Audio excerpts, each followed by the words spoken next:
Good morning, everyone. Boker Tov. Great to see you all this morning. Welcome back.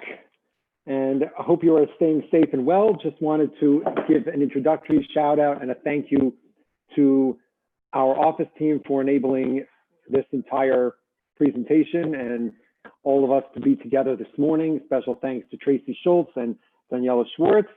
Delighted to be joined this morning by my colleague, our Kollel member, Rabbi Ari Zucker, just down the road in West Rogers Park.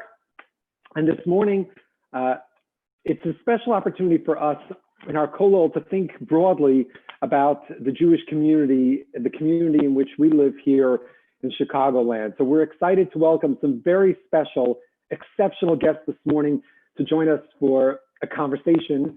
And leading off, we are honored to have the CEO of the JCCs of Chicago with us this morning, and that's Addie Goodman. I hope everybody can see and hear all together now.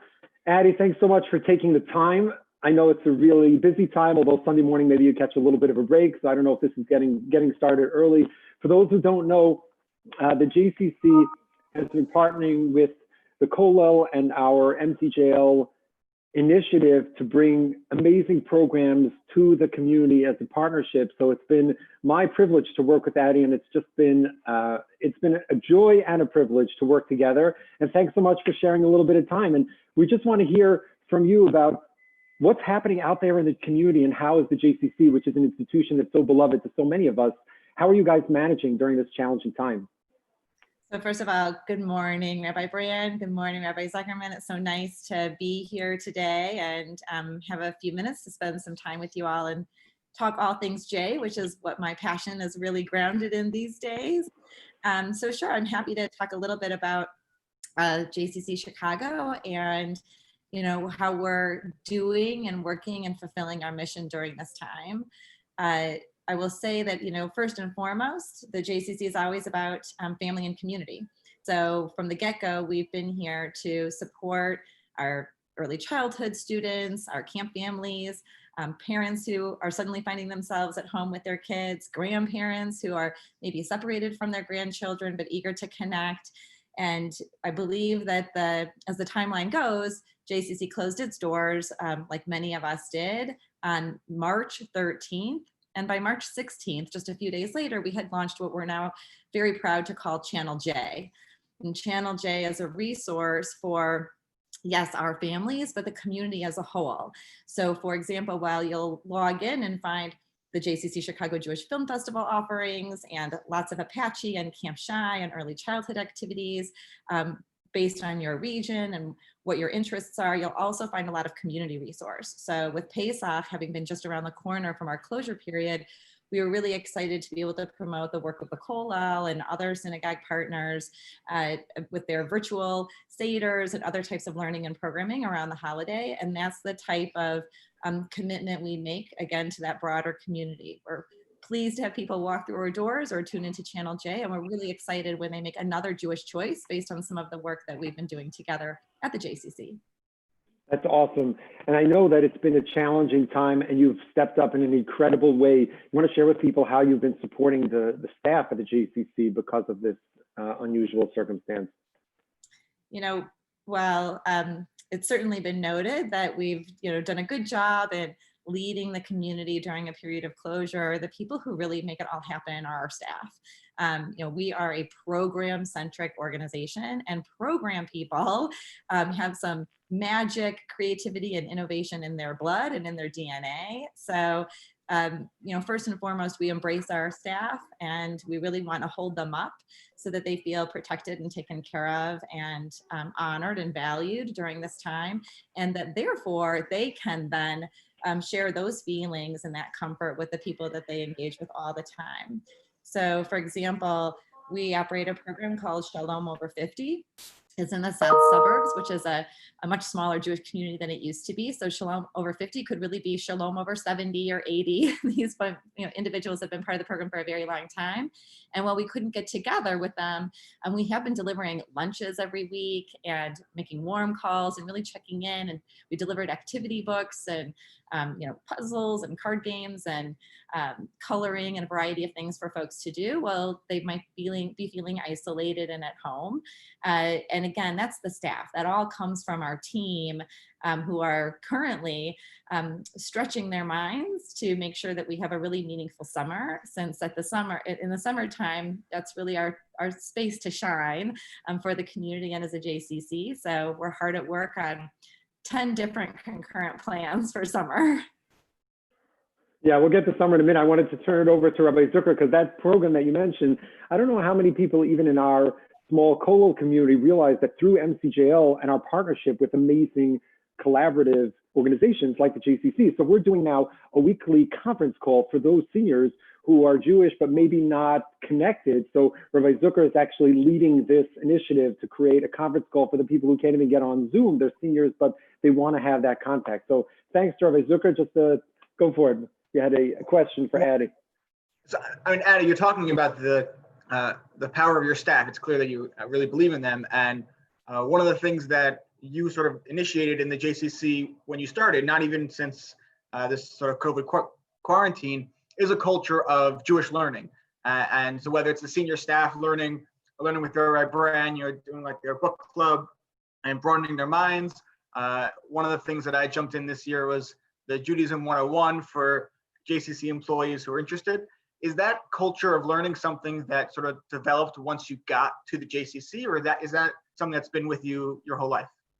So I've been at the JCC for about 6.5 years now, and the culture and feel internally, it feels different today than it used to be. We've intentionally focused on professional development and continued education for every level of staff. So for example, a handful of years ago, our early childhood teachers, maybe 20 teachers or so of the 200 had participated in some type of continued learning or professional development opportunity.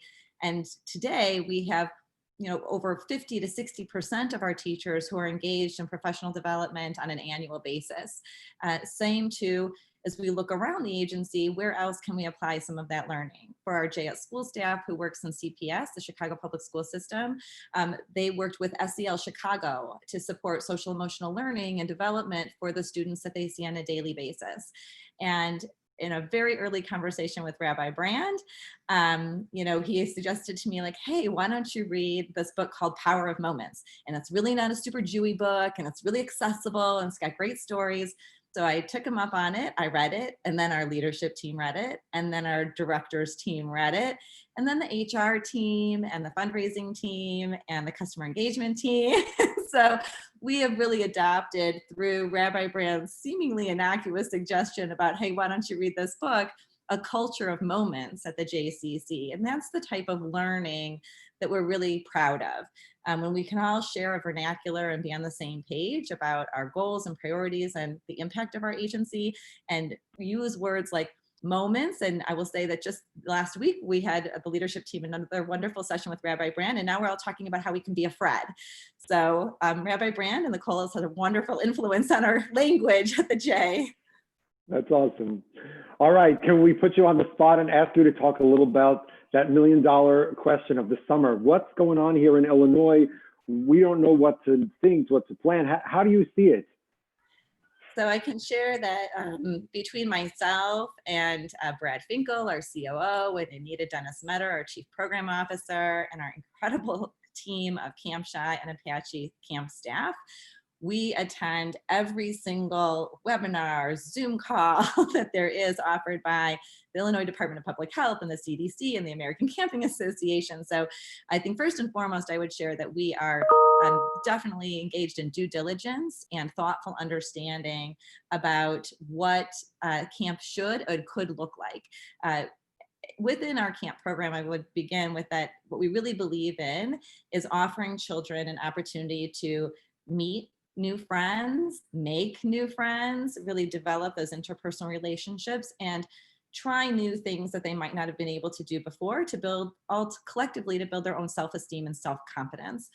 We really believe in growing great kids. That's what our mission is in camping. And we believe that even though it will look a little bit different this summer, we can still fulfill that mission. Some may know that we did cancel our overnight camp season. And I will share that some of the reasons that drove the cancellation weren't necessarily what we weren't going to be able to do to ensure safety within the campus, but relying on the infrastructure of the community in which the camp sits. If there's not local medical help available or the food supply is disrupted, that poses a challenge that we can't solve on our own. In day camp, however, we recognize how important it is for kids to have some time to be together and to learn and have fun. I'm a parent of 4 myself, older now, but I certainly understand the need for kids these days, given this period of closure that we've had and separation, to get some normalcy, and summer's a great time to do that. We have lots of outdoor space. Groups will be in no more than 10 campers, and they'll really kind of move around the campus on their own. And we're also looking to some of our Jewish community partners for additional program spaces so we can continue to ensure that the group sizes aren't overwhelming and follow the guidelines that we've been provided. So the quick answer really is that we have our eyes on summer. We'll probably start later, maybe in July, and we'll be communicating that to our families very soon.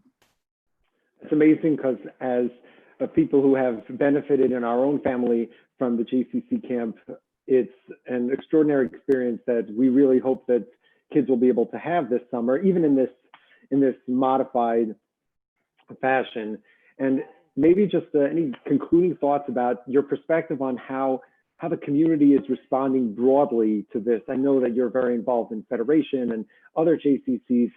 What does it look like from your seat as to how people are handling this challenge? So I'll share 2 pieces. One, that I've been throughout this entire period, from the first few sort of war room days before it was clear we were all going to need to shut down entirely, with our team sequestered at the Bernard Wenger JCC, figuring it all out, to today. I have seen a level of connectivity and kindness and giving and collaboration that I believe in deeply, but I don't know that we've ever seen it at this level before.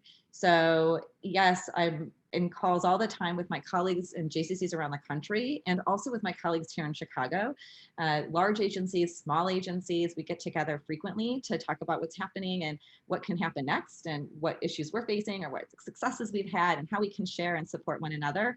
So for example, I had recently shared with my colleagues at Federation that one thought I had was, if synagogues, for example, aren't able to gather in large numbers during the high holidays inside, might we have an outdoor synagogue space that we can offer across JCC campuses, where families can get together, but more apart, open air, maybe under a tent if it's going to rain. But that's the kind of approach that we're taking as an agency, is how can we help the whole while we continue to fulfill our own mission. And again, what the JCC is really about is Jewish continuity, future Jewish choice, and the strength of our tribe.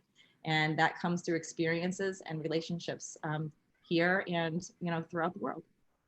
And you are serving Jews all the way from, like you said, from the south side out to Lake Zurich, Northbrook, here in West Rogers Park, Skokie, Evanston, everywhere in between. And we're so grateful for your leadership during this very unusual and challenging time. And I guess we'll stay in touch to hear the latest updates about camp and everything else, Jay. So thank you so much. Have a great day, a great week. Thanks so much for taking the time with us. Thank you so much, Rabbi Brand. Thank you, Rabbi Zucker. It's been wonderful to chat with you a little bit this morning. And please, everybody, tune into Channel J at jccchicago.org. That's it. Looking forward. Have a great day. Bye-bye. Thanks so much. From one terrific community leader to another in a very different kind of way, it's awesome to welcome this morning Mr. Jeff Ader. For those who don't know, Jeff is a community member, a community leader. He's somebody who's been active across the community in lots of different organizations.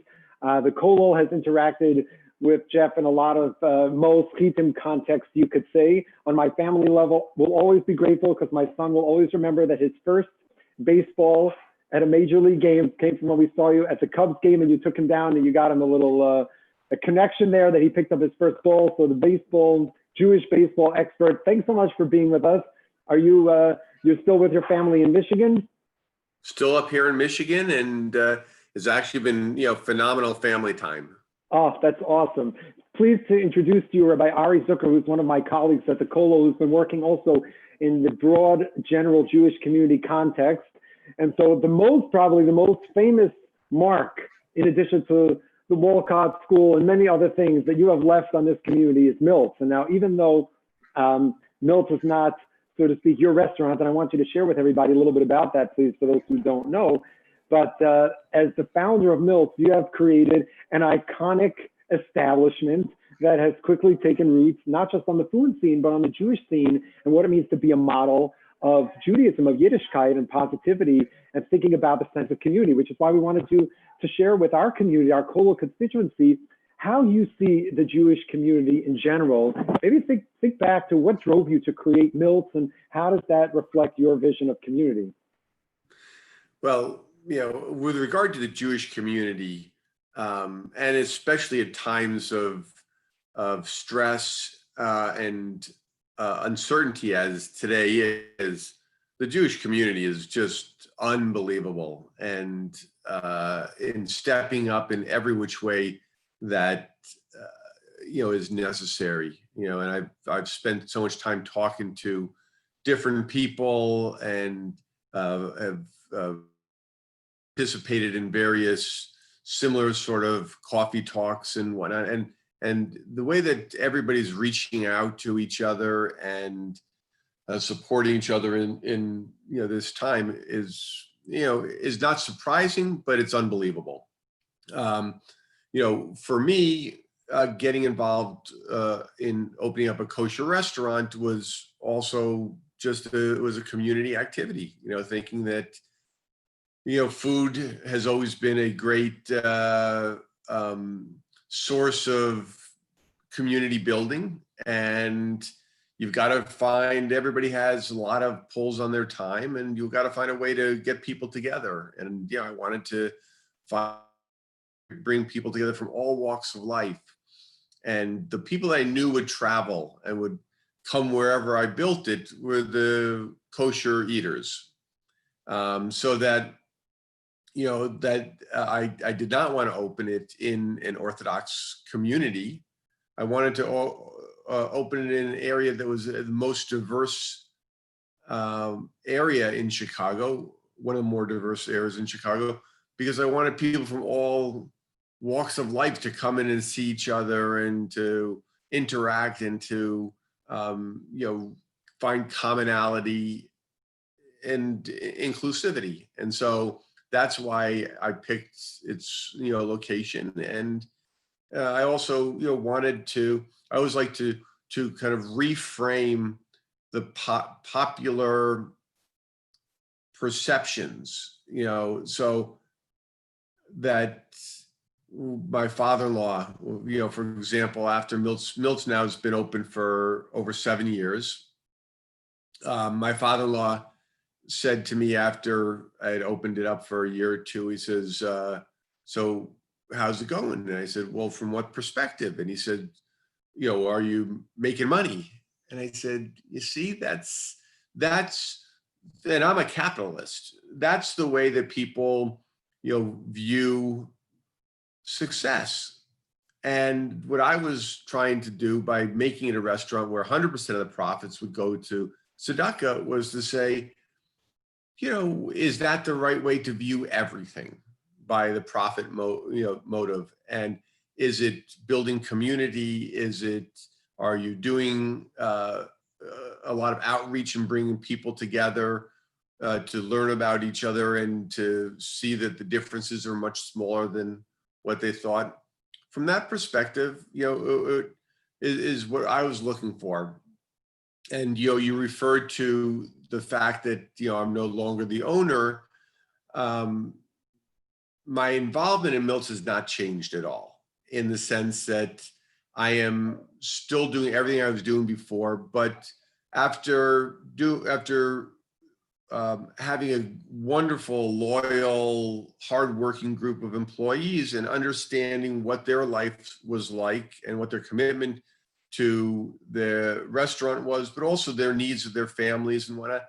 I realized that instead of focusing the restaurant on giving tzedakah in a, out to various organizations and whatnot, that probably the best thing would be is to turn over the restaurant to the employees. I capitalized it so that they will never need money, even during a tough time as we're going through today. We had a long talk about the vision and mission of Milt's, and they, will continue to be active in the community and giving tzedakah and all that stuff.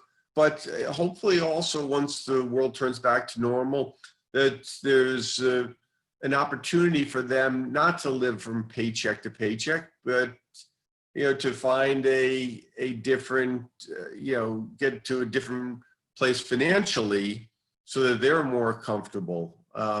The capitalist, and once again, I am a capitalist, but the value that is put on capital is too high, in my opinion, in that the person who works 18 hours a day, but it is not the owner, doesn't get compensated properly, and it's a much, so I thought that this was something, once again, that I wanted to throw out to the community as, what are our goals? How do we build community? How do we, try to feel what's just? And that was, so Milt has been one of those rare places or rare opportunities in life where you can experiment with different things and also surround yourself by just, a tremendous group. While having great food and a cool environment. Jeff, thank you so much. I even personally, when my wife and I took our pilot trip to Chicago, we were told you got to go to Milt's, and we in fact did. And if I may, I'd like to just share a picture that I took then. This and pictures similar to it are all over Milt's, all over the bathrooms. These various magnets. This is just sort of one of the ideas that are thrown out. If you're an insomniac, dyslexic, and agnostic, you stay up all night wondering if there is a dog. And this is like mystique of Milt's, that it's not just Milt's barbecue. It's not just a place where we sort of redefine what success is, but it's also the Milt's barbecue for the perplexed. And I'm wondering where the perplexed part came from. Why make these wonderful magnets, and how does that all fit in?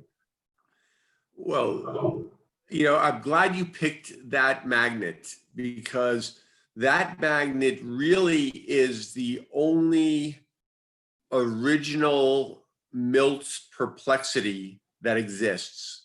And that is because I named the restaurant after my Uncle Milty. And Uncle Milt called me up one day and asked me that question. And I think he had heard it on the radio. Uncle Milty died in 1999. So it was pre going online and looking up things and whatnot. But one day he called me up, and I think he'd heard it on NPR or something like that. And he was always perplexed. And that was his, but I always, I think that the Uncle Milty is not the only one who's perplexed. There's so much that goes on in the world, and there's so many things that we come across on a daily basis, and we just kind of shake your head and say, that doesn't make sense, or that doesn't feel right, or that doesn't, and a lot of times we don't examine things closer.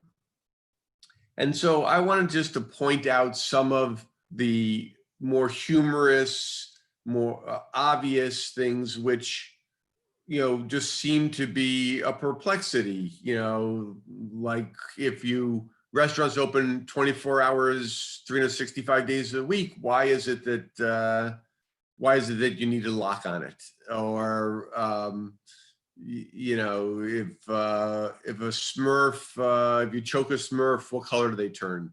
Just things that were silly, but there's so many things. And listen, I'm a huge believer and lover of the state of Israel. And sometimes not only sometimes, but when you read about the negative press that Israel gets, and you read about the people who are criticizing Israel, and that to me always has been one of the great perplexities, because it is so, the hypocrisy there is, I just feel like there is a magnet for Milts that needs to be made, that doesn't, when you hear that the BDS movement just decided that if Israel discovers the vaccine for corona, they will lift BDS on that particular item. There's just so much of this that, I find, very interesting, and the world's perplexing. The more you think about it, if you spend time kind of noodling things. And so I like Milts to have that, mystique, or that mission to let people think a little bit. It's amazing. And that actually, I guess, that fuses the other passion that you've been active about in terms of the baseball side of things, the Israel baseball team. For those who remember a couple of years ago, how you took some Major League Baseball players to Israel and to open their eyes, and your love for Israel, the activism that you have played the active role, literally building and going and doing. So for those who don't know, that's been super, super incredible. And of course, from a Kollel standpoint, the fact that we have had Israelis as part of our culture, the staying connected to Israel, which is so much a part of what we're doing, it's really amazing. Any final comment, anything that you want to share as a layperson to members of the community to inspire all of us to get active? Well, to me, I think that the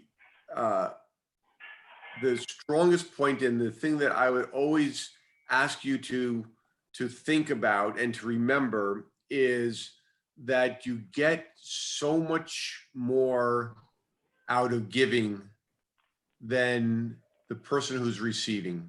And that, whatever you can do to touch another person's life, to make them feel better about themselves, to give them a compliment, to do anything, it will make you feel so much better.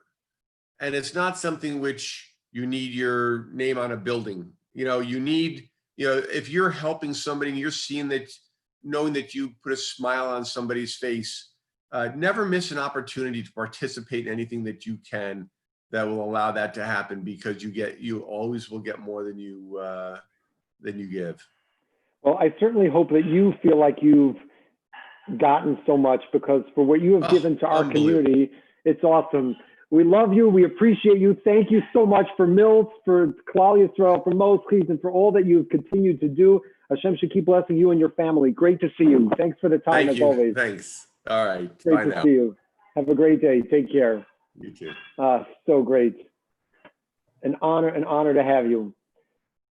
We are now excited to welcome our next guest this morning. Can you hear and see us?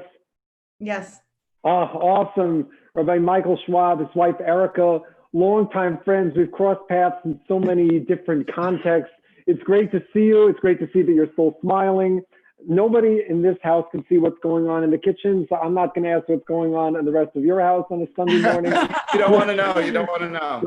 Rosh Chodesh Sivan, exactly. So for those who don't know, Rabbi Michel Schwab is the rabbi of the congregation of Beth El, just north of here. And Erica is a behavioral therapist who works especially with families with children who have challenges. And so they have a unique perspective on what it means to support people in a time of challenge. So thanks so much for taking the time, because I know your life must be super, super hectic. But Michael, maybe we want to just start and talk about what you're doing for your congregants, for your folks, in terms of supporting them as this continues to roll along for such a long time.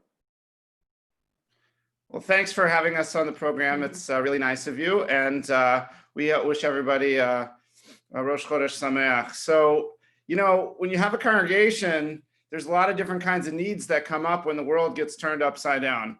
And first and foremost are the people who are literally struggling and suffering the most.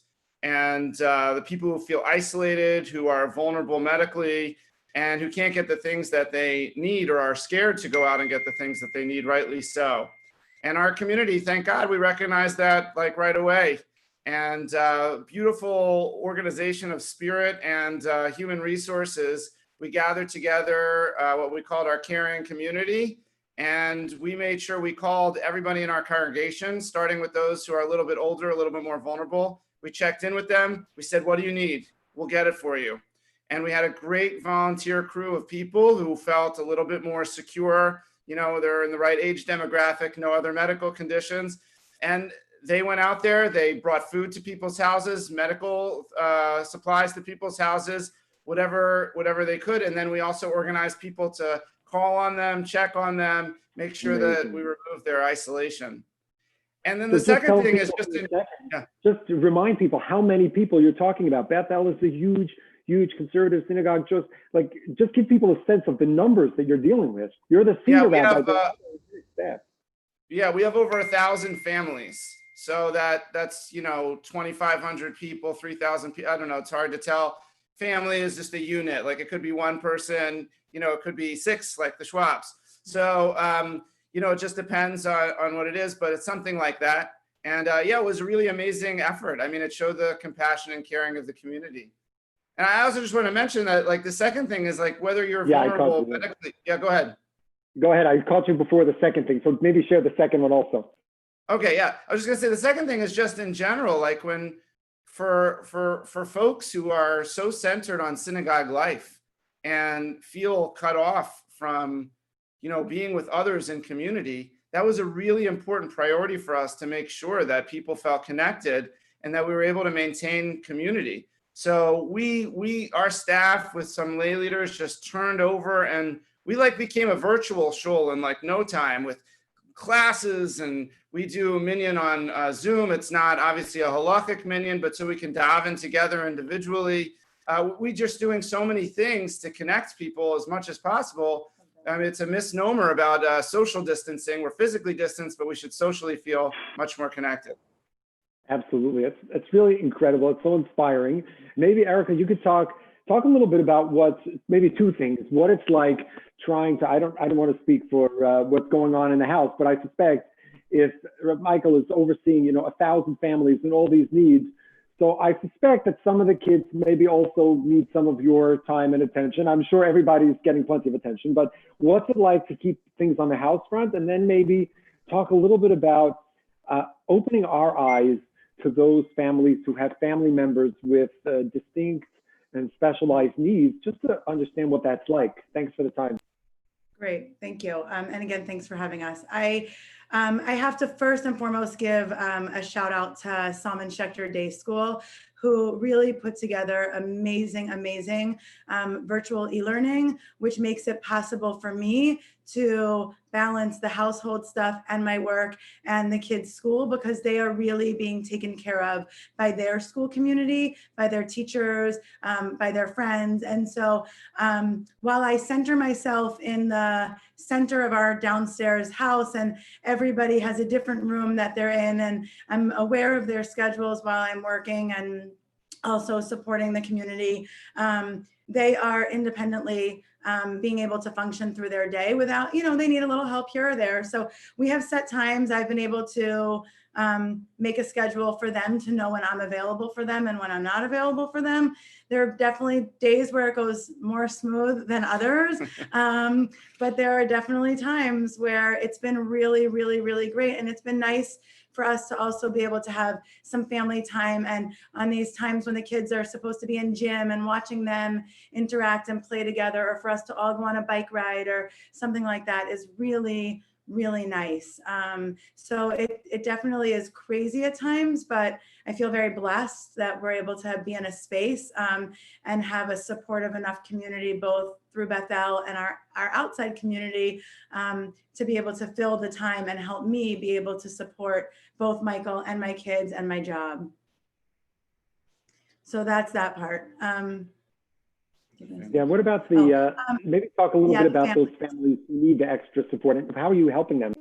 Right. So again, I think a lot of these things come from how our community comes together. And again, I need to give a huge shout out to Keshet. I work for Keshet Therapeutic Day School and Recreational Programming, and our educational team, the recreational team as well, but I'm not a part of that team as much, has come together and really put together some excellent e-learning and supports for the students and for the families. And so for my end, I check in on my families on a regular weekly, sometimes daily basis, depending on the families.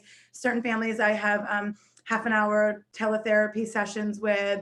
For our particular community, it's very difficult. These are students and individuals who rely heavily on their routines in order to be successful in their daily life, and don't always understand when and why routines are broken. So for them to all of a sudden not be able to go to school or enjoy their, bowling outings or swimming or any of the things that they really like is extremely difficult, not to mention not knowing when it's going to be over, not being able to plan for that.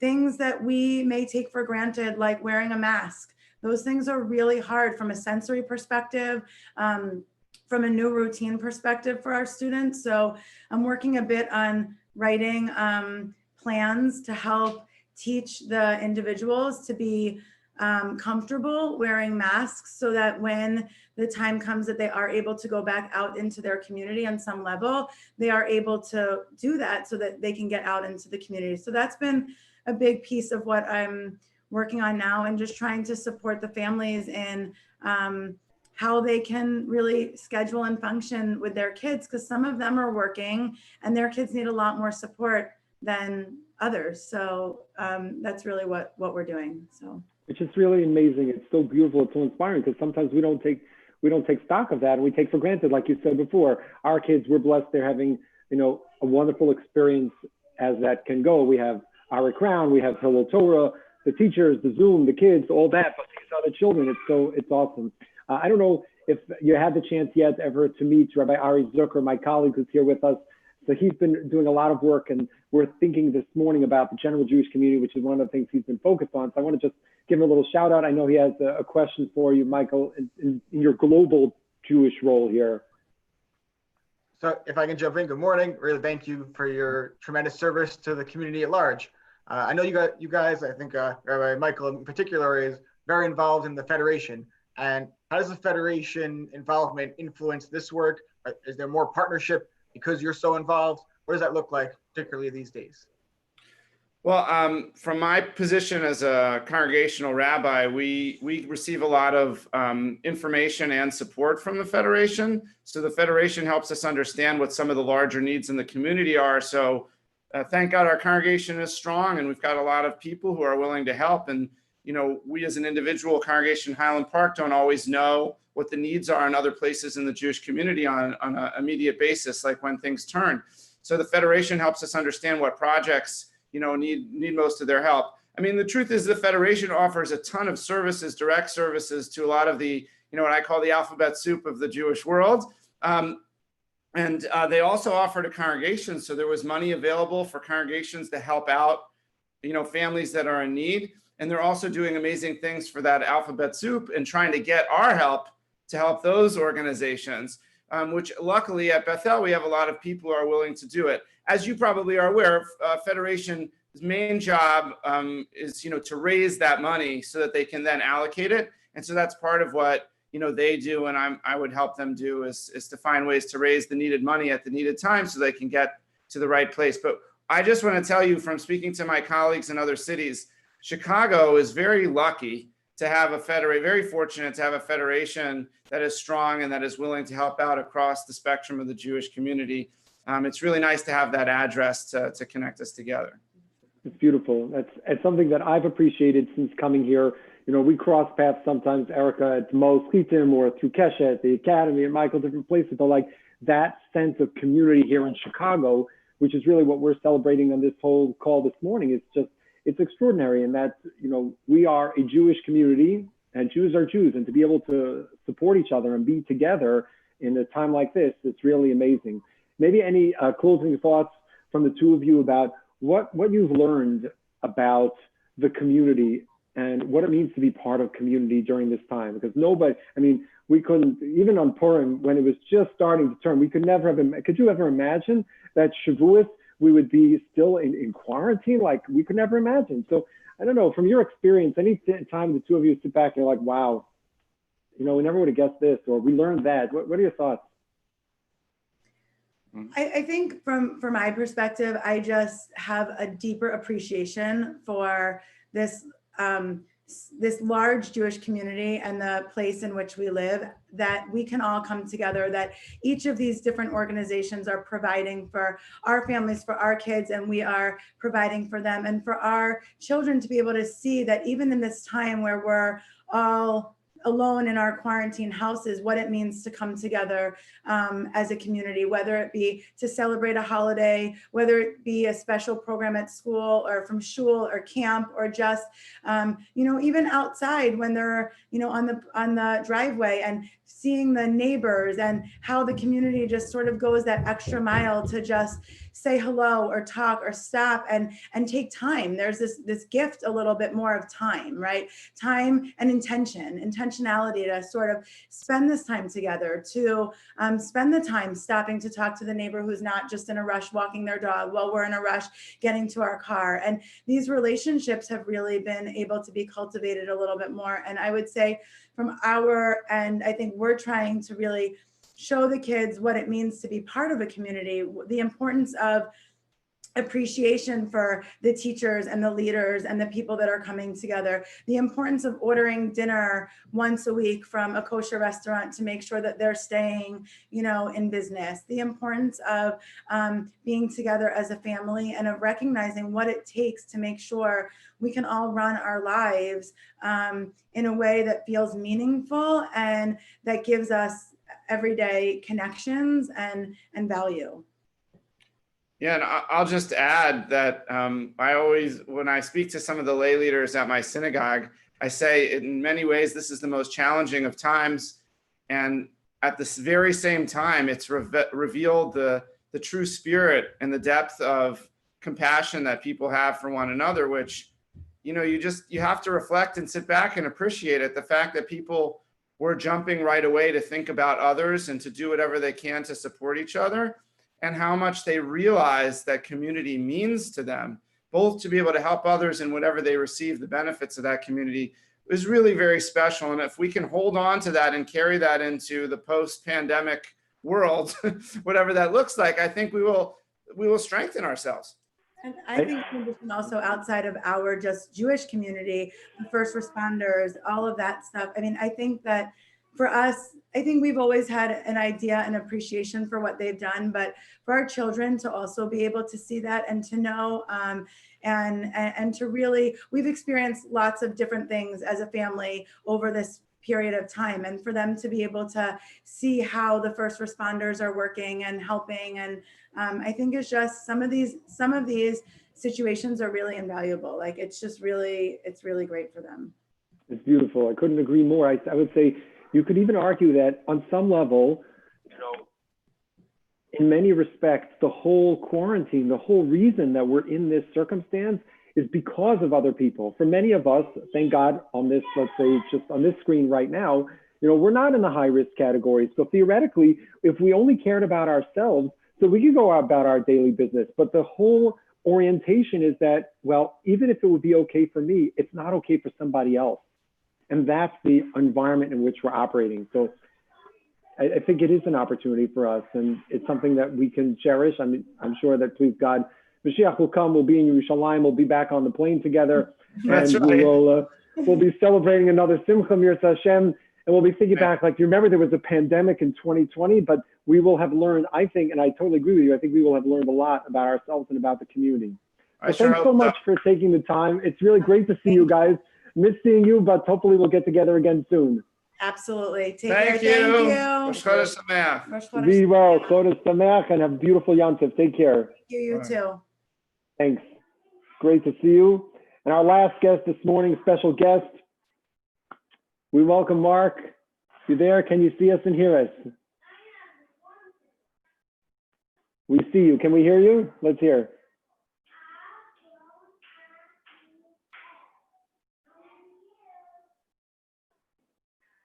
All right, let's hear. Let's say something for us, Mark, so we can make sure your audio is on.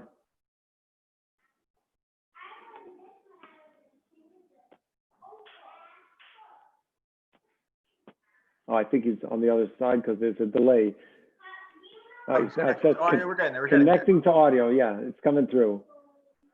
So Mark Suarez, okay, now, great. So now you're almost there. Now you're unmuted. You there? All right, I'm here. Oh, awesome. Welcome. Thank you for taking the time. Welcome to the Wyatormi Tzion Kollel community. Great to have you here. Welcome Good morning. joining Rabbi Ari Zucker. Mark, for those who don't know, is the executive director of the ARC, which is one of the most important, without exaggeration, one of the most important, essential organizations in our Chicagoland Jewish community. I would hope that every single person who is watching this presentation or listening knows what the ARC is, but maybe you'll just give us a thumbnail sketch for those who don't know about the homeless shelter and the food pantry and the dental office and the medical support and the social work. Like, it is literally the most basic essential services for our Jewish community that you and the entire ARC staff are providing. So all I can say is thank you and Yasher Koach. Just get us started. Tell us a little bit for those who don't know yet about the ARC. Sure. Well, thank you for having me. Rosh Chodesh Sameach. Good morning. The ARC is a multi-service social service agency here in Chicago. It's actually pretty unique in terms of the world. Certainly outside the frum community, it's unique. It's an organization we have, exactly like you said, we have a social service component. Case management is really our first service that we offer. Whenever someone needs services from the ARC, you match it up with a case manager who helps guide you through the rest of our services. We have a full medical clinic, which was our founding mission, actually, was to be a medical clinic. In our health clinics, we have medical, we have dental, we have eye clinic, and we have a pharmacy. Everything at the ARC is 100% free. There's no medical insurance. There's no charge for the pharmacy. There's no copay. There's no anything. It's all free. We have a full food pantry. It's a kosher food pantry. We're serving over 1,000 people a month out of that food pantry. We have an employment clinic where we're helping, well, we used to help people find jobs. We're still helping people find jobs, but in time, we'll be really doing that full force again. Right now, we're trying to keep people, give them the koach that it takes to, to stay out there right now. And we're doing a really great job at doing that. We have financial counseling. We have a homeless shelter, which right now is closed for the time being. These are really tough times. We've had to make some very, very difficult decisions. So tell us a little bit, thank you. Tell us a little bit about what it's like operating now and how the ARC is providing services with all the constraints that we have. Yeah, that time, after Purim, which is, I think, those of us in the Jewish community, we have a couple of nice little landmarks. That period between Purim and Pesach was really incredibly, incredibly harrowing. The last thing that I went to, I'm sure that most people went to, where we were with other people without wearing a mask, was probably a Purim Suda. It was like the next day we said, gosh, I can't believe we had that dinner last night. And now all of a sudden here we are locked down. So what we've done since then, we've had to make some incredibly difficult choices, and it was a gradual progression from Purim to Pesach as we learned more and more about about the pandemic, about the disease, and about what we're supposed to be doing to protect ourselves, and more importantly, to protect the people who we loved, who are more vulnerable.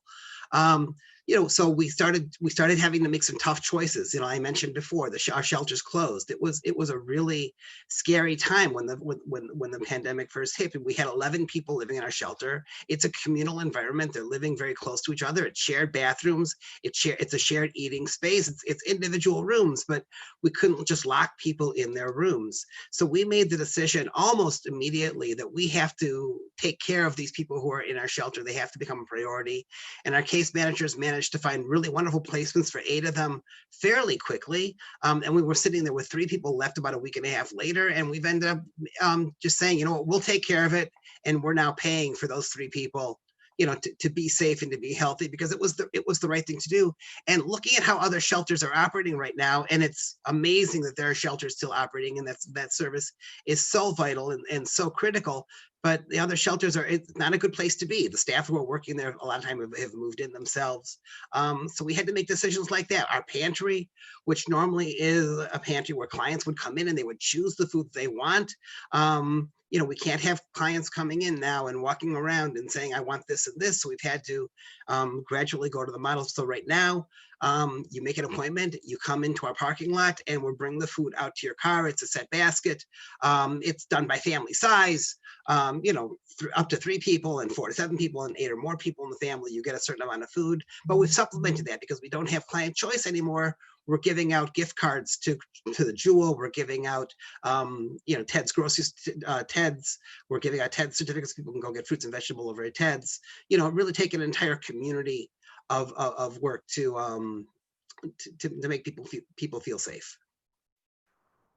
That's really, it's incredible. I'm wondering if you're talking sort of large scale. Is there like one story maybe that you could share, something that sort of really wowed you over the past, I guess, couple of months? The stories that our clients are so scared and they're so incredibly vulnerable. The stories that come to mind, I just found out, this morning when I woke up, I got an email from Rabbi Tenenbaum, who's the rabbi at the Ark, that one of our longtime clients passed away. And we've seen so much death among this community and so many people sick now. For a while, it was, we weren't feeling it all that bad, and we were able to say, well, thank God our clients are safe and we're safe. But now we're seeing, we now have 2 active clients, 3 active clients, 4 active clients who are really struggling with COVID. And I think that's kind of those are the individual stories that are really getting to me right now. I mean, it's true that our new clients are way up. We have over 150 new clients since this whole thing began, which is just a tremendous amount. And they're not just here in Rogers Park and in Skokie. We're having clients who are in Highland Park and Buffalo Grove and Deerfield and Northbrook. It's really hitting the entire community in some very, very powerful ways. We're also starting to see clients who really have just been hanging on to us for years and years. They're mostly okay, or maybe they were completely okay. We haven't heard from them in a couple of years, starting to come back. So we're now starting to track not just new clients, but also returning clients. And the biggest thing that we're seeing is increased clients. People who were getting just a little bit of services before just to make it through are now needing more and more and more services. And we've had to make some tough decisions. It used to be that we could pay somebody's rent for a month, and that would really, be a big deal. It would really help them through. We've discovered that paying 1 month's rent, if we paid your March rent, it didn't necessarily help you as much as it used to, because there's no job, there's no other income coming in. So now we're starting to pay rents month after month, just doing what it has to take. And we're grateful, deeply grateful to the community for supporting us financially in such a way that we're able to do that and make those tough choices. It's really, Mamish, it opens our hearts, it breaks our hearts to hear the challenges, because sometimes, when we're in our own home, in our own bubble, it's thank God we're blessed to have a home that is safe and healthy and financially secure and secure from a food perspective. So then maybe we take it for granted in this time. But when you're sharing that, it puts a face and a name, obviously anonymous, to these clients, to recognize that that's an ongoing reality, and it's actually taking a toll on individuals. So the funding that you're talking about, that's coming from individual donors, federations. How are you dealing with fundraising in this environment? It's been really quite humbling and outstanding. The community has stepped up almost from the beginning to support us in deeply meaningful ways. Some of our longer term, larger foundations that support us have all made emergency grants to us and to other, I would assume to other of their funding agencies. We've been contacted from a couple people across the country, someone in Baltimore, someone in New York, who really had heard about us and wanted to help us out. Our federation, I know that Rabbi Schwab was talking about the federation and the role. The federation has really been outstanding throughout this crisis, not only in convening the community, but also supporting the community financially in some really, really very meaningful ways. We just received a very, very large supporting grant from the Federation. And then just the community. We have, I think, over 100 first-time donors, and we have a whole stack of donors who haven't given to us in over 5 years, who are finding us again and realizing that this is really when the community needs the ARC the most. And, you know, I hand it to Chicago. This is the ARC, like I started with, the ARC is a unique institution in the nation. And, you know, I didn't start it, and the people who are involved with us right now didn't start it, although there's some people in the community who did, you know, around who did start it and tell me stories of the founding. And it's really, we're standing on their shoulders because they put together an institution which exists so that when something like this happens, when people really feel incredibly vulnerable and have tremendous adversity in their lives, the ARC really is there, and it's someplace that exists, and we have the people, and we have the services, and we have the funding to really be able to make a difference. It's really, I'm like all emotional. It's just unbelievable to listen to this description of what the Jewish community is about. That's what it's just, mamish, it's unbelievable. There are no words when you think about the arvus, the care that people have for other Jews, for other human beings. The theme this morning, we were just talking from different perspectives on the overall Jewish community that we have here in Chicago, and what a source of pride this is. You know, as you know, I'm not from Chicago. I've only lived here for the last 12 years. I'm from Baltimore. My wife is from Miami, although we have a special ARC connection as not just donors, but also in the come up for her voluntary dental work in the clinic. But like, you know, what an opportunity for pride that we have to be members of this community and see how people take care of each other. I know from a kollel standpoint, you know, this kollel is just supported just by the members of the community, and it's just a unique institution. There is no other kollel like ours anywhere in America. So how blessed we are to be a part of this community is incredible. I agree. It's amazing. And, you know, and something to remember in the long term is that when the rest of us eventually do start getting back on our feet and life does return to normal, or whatever that normal looks like, it'll eventually, hopefully it'll be like it was pre-Purim. The people who come to the ARC services are going to be feeling this for much, much longer. There's now people, and I'm reading articles in the paper about people who were furloughed, wondering if that furlough is really a furlough or if it's really going to cycle into a layoff. A lot of the jobs that people who receive services the ARC usually get simply won't exist anymore, although have changed radically. And so the long-term effect, and if 2008 is any model, you know, that economic crisis of 2008, that's any model, the people who are being affected by this crisis in the most severe ways will be the last people to recover. And they'll be carrying this around with them for 2, 3, 5 years until really their lives can get back to normal. So we need to continue to support the ARC. We need to donate to the ARC. Is there any volunteer and others? But is there anything that people could do hands-on right now, or it's still like, do you have a plan for volunteer, or how do you want to think about that? What's your process? It's a challenge for how everyone wants to help, and that's wonderful. We do have a lot of volunteers who are being, we're getting better and better at this, always with keeping in mind that our volunteers need to be safe, and they need to, we need to keep them safe as much as everybody else, and maintain social distance at all times. We have volunteers who are out there right now delivering pharmaceuticals, delivering food to people's houses. We have some volunteers who are really willing to come into the ARC and actually do work inside the ARC. That's incredibly valuable. We have a lot of synagogues now around the community have, in the high holidays, we have a big food drive that lasts us. Right now, a lot of synagogues are doing summer drives for food. Trying to get kosher food to come in. We've put pods out in some synagogue parking lots. For that to help, I just got a note from Rav Ari at Skokie Valley that he's doing it as well, and which is just wonderful. My own synagogue, so donating food. If you don't want to give cash because that can be hard for some people, and you want to give time and you want to give small things, giving food always helps. We need, it's hard for us while we get food from places like the Greater Chicago Food Depository. Finding the kosher food is tough from places like that. So, getting kosher food, especially some of the harder to get, more staple items, that's a real easy way that people get help. And if somebody wants to volunteer, how do they reach out? What's the best contact? Caroline? They should or- go to our website, Right, go to the artchicago.org, speak to Carol Harris, who's our volunteer director, and she coordinates that whole thing. If they want, you want to reach out to me directly, that's fine. I'll refer you on to Carol as well. I can be that Beautiful. conduit. Well, Mark, Hashem should just bless you and all of your efforts. It's such an unbelievable Kiddush Shem Shemayim, and we're supporting you. And please tell all of the volunteers and the staff members who are out there that we as the community, we love them, we appreciate them. We just want everybody to be safe. HaKadosh Baruch Hu should, hasten the refuah and the Yeshua, that we shouldn't, not that Chas v'Shalom, the Ark should be out of business, but we should have all of the necessary means that nobody should need the services anymore, and you can help the community in different ways. In new ways, we should all have the Yeshua. So thank you so much for all Thank you. do. Chag Thanks Sameach. for taking the time. Have a wonderful Yontif. Chag Sameach. Thank you, Mark. Great to have you. Bye-bye. Bye-bye. Thank you, everybody, for joining us this morning. Thank you to Rabbi Zucker. It's been just a morning, I would say, of tremendous pride for our Chicago community to come together and to hear about how the JCC is working to really focus on families and do whatever they can to support us during this time and to support our families and to create a summer for our kids.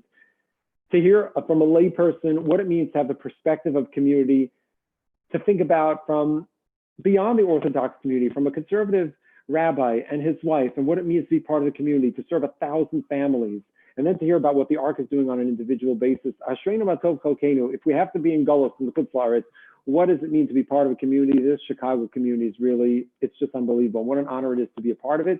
And I invite everybody to continue to be active members of this community. Best wishes for Shavua Tov and a Chag Sameach. We have an amazing lineup tomorrow for men. We have the morning and evening programs of Hasidus. Tuesday night, we have a women's program with Neely. Wednesday night, late night Mishmar for men and women. And then Thursday, we're going to be sending out Yom Tov resources. So thank you all for coming. Have a great day. Stay safe. Enjoy the beautiful weather outside. It's a rarity.